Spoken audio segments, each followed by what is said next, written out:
expose the player to this pollinated content. And I mean, from the perspective of somebody who's making the content, it's cool to know that eventually somebody's going to stumble across it in their UFO. So it's really fun on the team whenever you walk up to someone's computer and you see oh holy oh my gosh, there's something that so and so made over that's on your planet.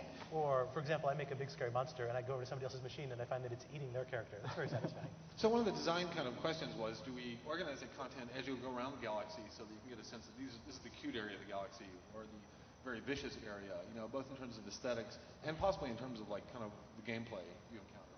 Yeah, we do, much like in other games, when you upgrade and you go into more dangerous areas as you build out your character. Did we need that in space? Did we need one area of the galaxy to feel more dangerous than other areas? Or is it just up to you to create that danger and do that exploration? Colonization was obviously a key part of the player's experience all through the game. One of the things they're learning is to grow their tribe, grow their city, and we wanted to have them continue with that thought of growing their colony. We initially thought the gameplay around colonization would be about finding planets that you wanted to live on, and that some planets would be cheaper and some planets would be more expensive because you had to terraform.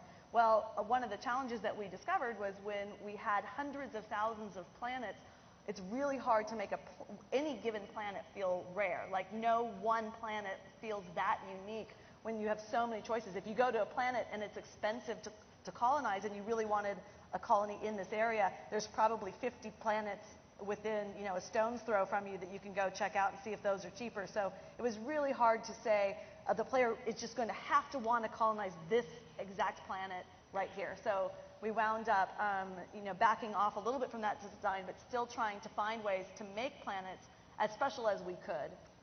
Combat in space wound up being tricky for me because we're dealing with a UFO flying around a complete 3D ball, a sphere. And that turned out to be a combat problem that I didn't initially know how to solve, because it was really easy for the player to get disoriented. It was a combat model that was unfamiliar to a lot of people on the team, and I had to pull in everybody, I think, on the team, and especially Alex, to brainstorm how to solve this problem of combat on a sphere. And the cool thing about that is you end up, a lot of the tricks we're doing in the editor we do in gameplay as well, so we're sort of compressing the space down so that when you feel like you're playing in 3D, but actually all of the game is taking place on a plane around you. So even though you're zooming in and out, we're basically making all the missiles explode at the same level you are, and all of the other UFOs stay at your level. So even though you feel like you're operating in 3 dimensions, it's really only 2. We had the same sphere problem in the Civ game when the Civ game is the first time that the player really backs up and is able to see the whole planet and rotate the whole planet and understand that it is a ball. And it was really seasick creating to spin.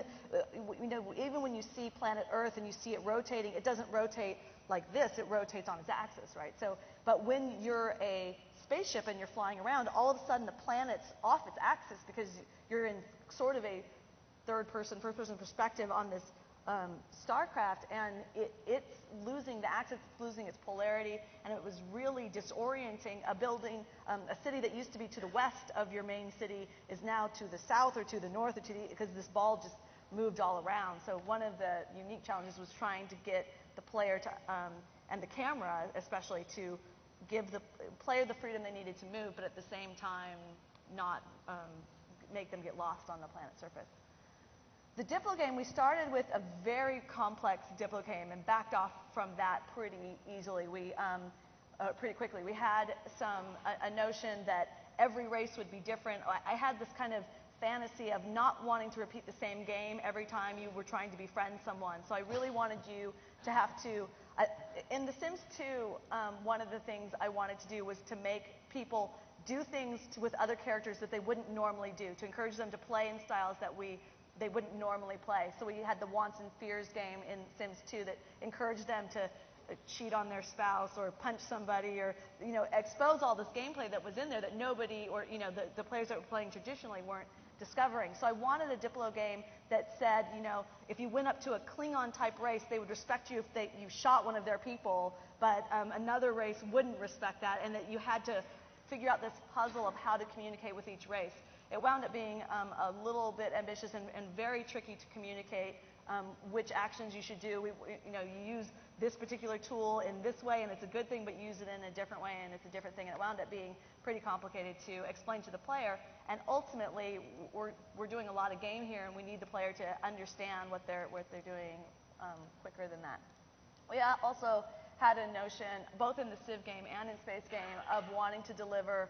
If I attack somebody, then their friends are upset at me, and if I do something nice, then their friends are. If I do something mean, then the people who don't like them like me, and kind of have this, second degree of friendship effects. And that wound up being a model that was fairly complicated, but on the Civ level. And then when we got to Space and tried to do it again, it was too complex. It was overly complex for what the player needed to understand at that level. And that's a really interesting point. I think for us, because we're not pre-making a lot of the assets, the issue of communication has been a much bigger problem than it usually is. We have weird instances in focus tests where you'll put the player in front of a large beast, and their immediate assumption is this thing is huge and terrifying, when it could be a giant goofy thing, Or they'll look at something, and because it's tiny, they'll think, well, that's easy food, and they'll go up and hit it, but it's the devil. It might be a very powerful creature. Yeah, and so trying to bond a game where you let people make anything that they want. Or colors. A lot of games put colors on creatures so that you know what's a big, scary colored creature is big and scary, do not approach, and a small, soft-looking creature. But the way that a player can manipulate the editor, the opposite might be true. Yeah. But we did end up with alliances, basically for the Federation game. So there is a big value to kind of making friends. Right. What we did is harken back to the creature game with the alliance game, in that when you build alliances, in the creature game, one of your goals near the end of the creature game is to build your posse and have people to kind of fight with you. And in Space, it's been really important to me to, as part of a continuity thread through the rest of the games. Space is this, a vast sandbox at the end of the game. It was really important to me that we harkened back to all the games that came before it. So we really tried to, with the alliance posse that comes to help you in combat, reference the creature posse.